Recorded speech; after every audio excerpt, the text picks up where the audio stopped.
Bonjour et bienvenue dans ce 46e épisode de Vente Sereine. Je suis Florence, formatrice en vente et relations clients pour toutes les créatrices artisanales qui souhaitent vendre sereinement et efficacement leurs créations, que ce soit sur Internet ou dans la vraie vie. Alors aujourd'hui, je vais aborder un sujet un peu particulier qui va être essentiel pour préserver ton équilibre et ta créativité. Je parle d'apprendre à dire non. Alors non à quoi? Eh bien, il peut arriver, selon ton activité et ton environnement, que tu sois sollicité par des demandes diverses et variées, que ce soit pour des commandes personnalisées, des collaborations, des événements, etc. Donc malgré le fait que ce soit tentant, qu'il soit tentant de tout accepter, sais-tu que de ne pas savoir dire non peut avoir des conséquences négatives sur le développement de ton activité, mais aussi sur ta santé mentale, je dirais. Donc nous allons voir pourquoi il est important et nécessaire de savoir poser des limites pour ton bien-être et celui de ton entreprise artisanale. Alors souvent quand on débute ou que l'on fait peu de ventes depuis un petit moment, on a tendance à accepter toutes les demandes et opportunités qui se présentent. On se dit eh bien que chaque demande est une chance de se faire connaître, de gagner de l'expérience et aussi bien sûr de satisfaire les clients et tu te dis voilà un de plus. Donc finalement chaque opportunité qui se présente est super excitante et tu te dis enfin les gens s'intéressent à ce que je fais. Donc c'est vrai que ça motive, ça fait du bien au moral et à l'ego de voir que ton travail attire l'attention. Et donc accepter toutes ces opportunités et ces demandes, c'est aussi une façon de prouver que tu es capable. Alors tu sais que chaque demande qui arrive est une chance de montrer ce que tu sais faire et finalement de renforcer aussi ta confiance en toi. Donc c'est une période où tu accumules des expériences précieuses qui peuvent même te faire sortir de ta zone de confort et d'élargir ton savoir-faire.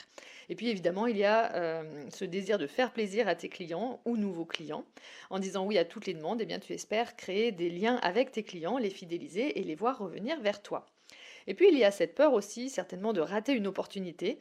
Dire non te semble évidemment risqué quand tu commences ou quand tu ne fais pas beaucoup de ventes parce que tu as peur de passer à côté de quelque chose d'important. Donc tu penses que chaque projet accepté va t'apporter plus de visibilité, plus de ventes et donc plus de clients. Et bien sûr, il y a aussi le simple plaisir de créer. C'est l'occasion pour toi de tester de nouvelles choses et de montrer l'étendue de tes compétences.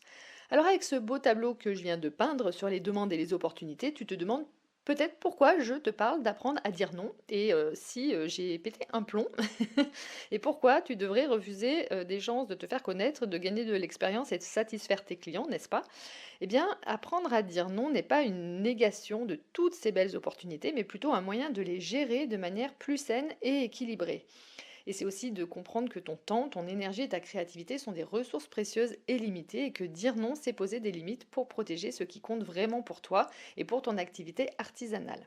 Alors je m'explique, hein, dire non à quoi exactement et pourquoi. Alors je vais nuancer auparavant, hein, dire non ne veut pas dire donc refuser systématiquement chaque demande, bien sûr. Il s'agit plutôt de bien réfléchir aux conséquences de chaque décision.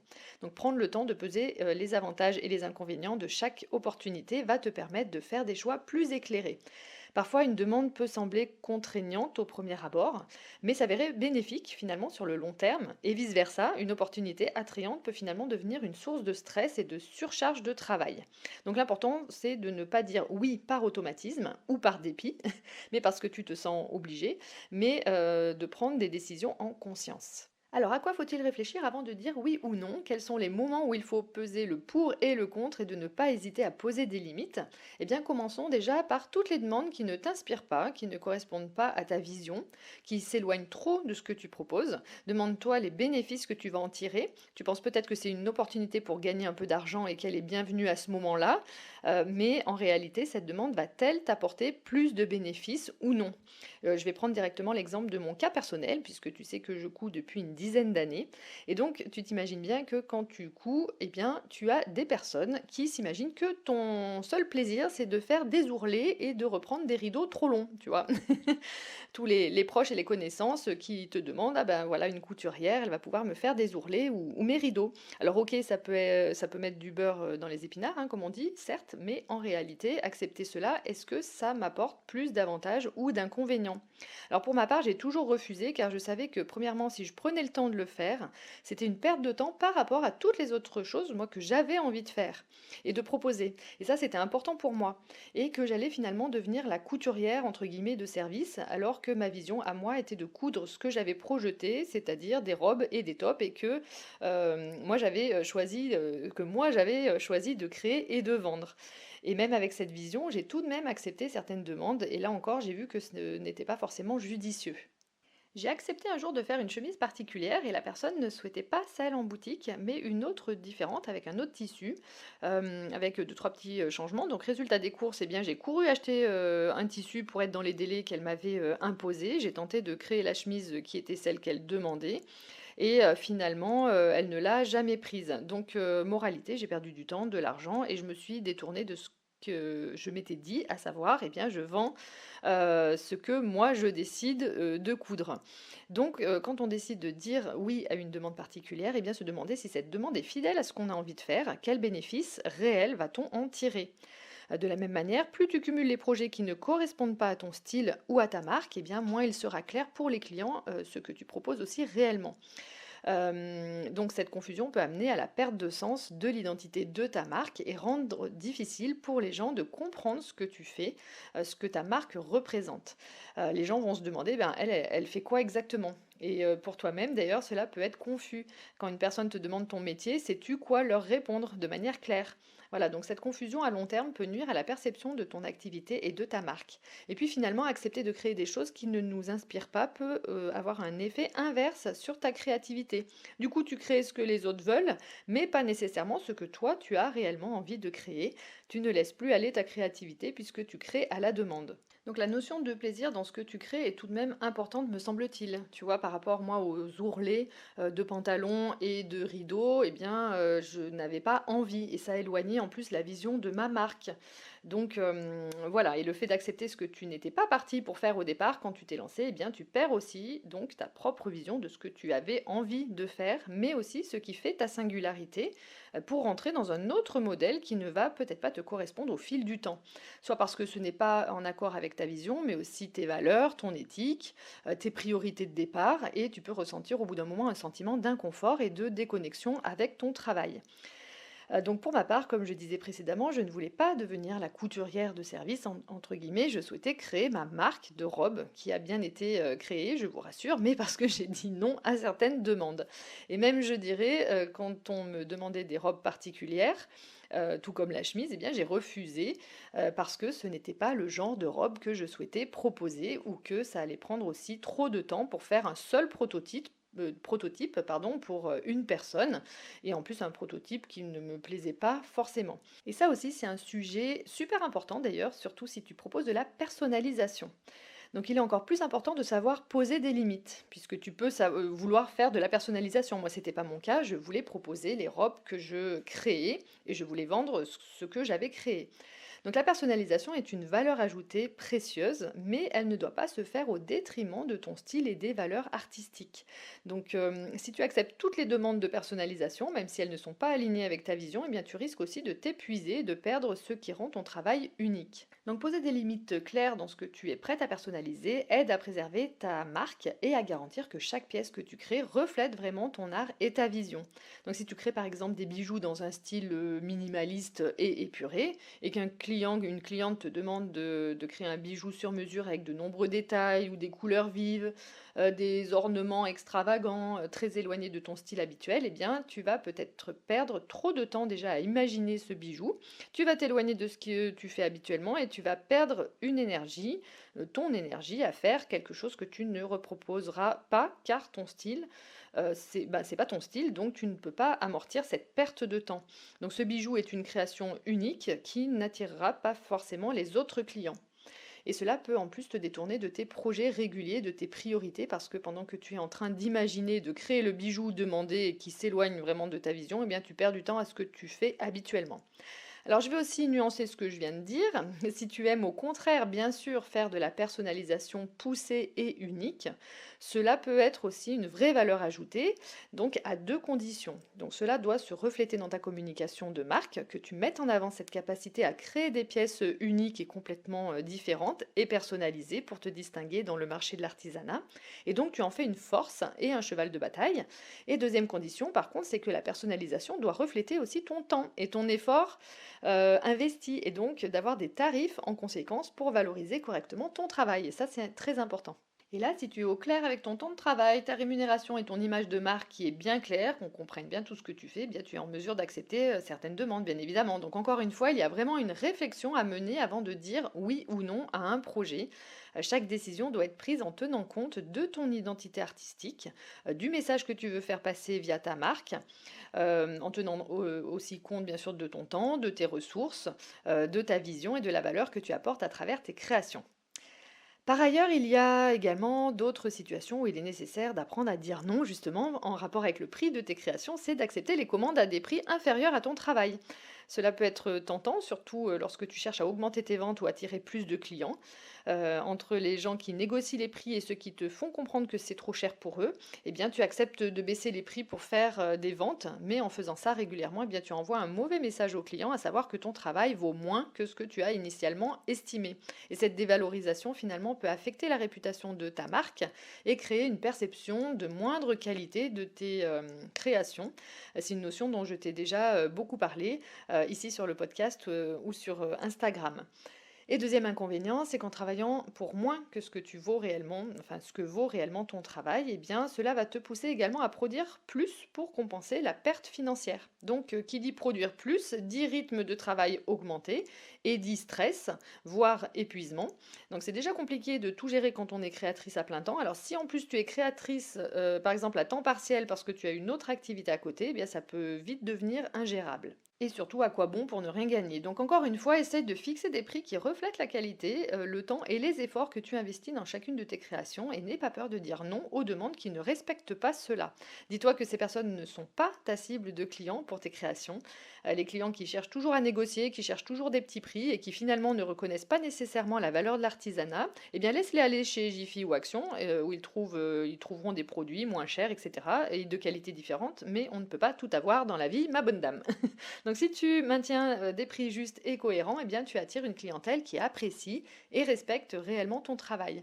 Et ces clients d'ailleurs sont plus susceptibles bien, de revenir et de recommander tes créations que ceux qui cherchent finalement à négocier les prix et qui ne seront pas clients, car leur motivation initiale était juste le plus souvent d'acquérir une création à un bon prix.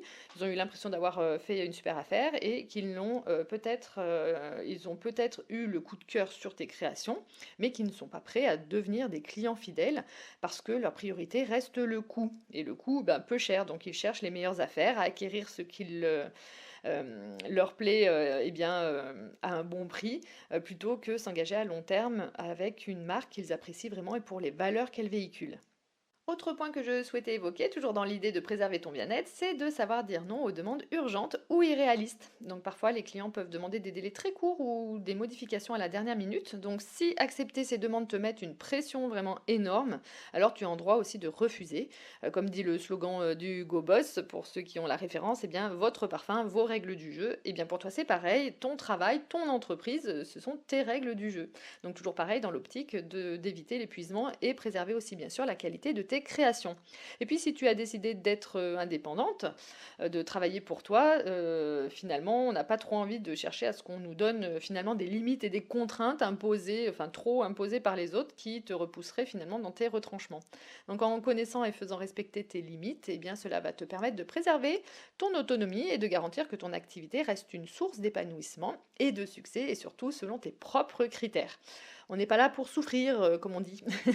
Donc dernière chose où il y a matière aussi à réfléchir et savoir dire non, eh bien c'est au sujet des divers événements et collaborations. Alors ça c'est encore autre chose. Donc il peut être tentant de participer à tous les événements et de collaborer avec toutes les boutiques de créateurs qui se présentent. Tu y vois une opportunité pour exposer ton travail, rencontrer des clients et potentiellement augmenter tes ventes. Cependant, il est important de bien choisir et de savoir dire non. En effet, tous les événements, tous les marchés ou salons qui se présentent par exemple dans ta région ne sont pas forcément adaptés à ton style ou à ta marque. Même chose pour les boutiques de créateurs. C'est pas parce que c'est une boutique de créateurs qu'elle est forcément adaptée à ce que toi tu proposes. Cela peut t'exposer à un public qui ne recherche pas ce que tu offres réellement.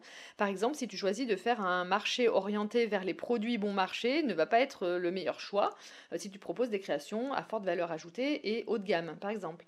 De même que toutes les boutiques de créateurs ne partagent pas la même vision ou le même niveau de qualité que toi. Donc il est nécessaire que les boutiques avec lesquelles tu travailles soient en harmonie avec ton style et tes valeurs, ta philosophie, afin de garantir que tes créations soient présentées de manière appropriée. En ce qui concerne les collaborations, eh bien c'est la même chose. Autorise-toi le fait de dire non, même si c'est tentant et que cela rend fier finalement que l'on pense à toi. Par exemple, une influenceuse qui te demande de faire un concours en offrant tes créations. Voilà, il est nécessaire que ton audience, enfin son audience plutôt, corresponde à ta cible, par exemple, et que l'influenceuse partage des valeurs similaires aux tiennes et que le concours ait des conditions qui valorisent ton travail et qui soient appropriées. Même chose pour les collaborations ou partenariats. Il est important de choisir des partenariats avec des personnes dont le style, les valeurs et la vision sont compatibles avec les tiens. La collaboration doit pouvoir renforcer ton image. Par exemple, admettons que tu sois spécialisé dans le travail du cuir haut de gamme, eh bien collaborer avec une créatrice qui propose des accessoires bon marché en plastique pourrait ne pas être le meilleur choix. Voilà, je grossis le trait, mais tu vois ce que je veux dire. Le but d'une collaboration, c'est que ce soit gagnant-gagnant. Donc si tu sens que cette association pourrait nuire finalement à la perception de la qualité de tes créations ou de transmettre un mauvais message, une autre image de ta marque, au final, eh bien, c'est là qu'il est important de savoir dire non, même si cela nous a fait plaisir que la personne pense à nous pour collaborer. Ça, c'est toujours chouette, mais voilà, il faut que tu y gagnes aussi quelque chose. Donc tu vois, à travers tous ces exemples sur les projets, les demandes, les prix, les collaborations, etc., il devient clair que savoir dire non est essentiel pour préserver la viabilité de ton entreprise artisanale. Accepter trop de projets ou de demandes ou se lancer dans des collaborations qui ne correspondent pas à ta vision peut rapidement te mener à une surcharge de travail, à un épuisement et à la perte du sens surtout de l'identité de ta marque, de la vision que tu t'en étais faite. Donc la clé réside dans deux choses. Eh bien, la première chose, dans ta capacité à évaluer chaque opportunité pour comprendre et analyser l'impact qu'elle va avoir sur ton travail et ton bien-être. Et la deuxième chose, dans l'importance de se fixer aussi des objectifs clairs. Donc si tu as des objectifs et une vision claire pour ton activité, eh bien, cela va forcément te guider pour prendre les bonnes décisions. Donc cela va t'aider à évaluer si une opportunité est alignée avec tes aspirations et te permettre de prioriser ce qui est réellement important pour toi. J'ai fait un épisode au sujet des objectifs qui est le numéro 38 si tu ne l'as pas encore écouté ou que tu souhaites le réécouter en piqûre de rappel. Et puis savoir dire non, c'est aussi faire un choix, le choix de te prioriser, de mettre en priorité tes envies, ton bien-être et de protéger l'identité de ta marque, tes valeurs et le message que tu veux délivrer à travers ton travail. N'oublie pas que ce n'est pas parce que tu dis non que tu ne vas pas vendre ou moins. Au contraire, savoir poser des limites et faire de bons choix pour ton entreprise t'aidera à vendre mieux aux bonnes personnes et dans des conditions qui te conviennent vraiment. Donc dire non est un moyen de t'assurer que tu te concentres sur ce qui compte vraiment pour toi et pour ton entreprise. Donc garde en tête que chaque non eh bien, te rapproche d'un oui plus aligné avec tes aspirations et tes objectifs. Et dire non, c'est aussi une manière de dire oui à ce qui compte vraiment pour toi. C'est pas beau ce que je viens de dire quand même? Allez, j'espère que cet épisode t'a plu et qu'il t'aidera d'une quelque manière que ce soit. Je t'invite à me le dire en message privé sur Instagram ou par mail. J'aime bien avoir vos retours sur les épisodes. Comme il n'y a pas de section de commentaires sous les podcasts, eh bien c'est un peu dommage. Donc je te laisse t'abonner, mettre une belle note sur la plateforme de ton choix si ça t'a plu et liker pour me soutenir à continuer. Je te remercie de ton écoute et te dis à bientôt pour un prochain épisode.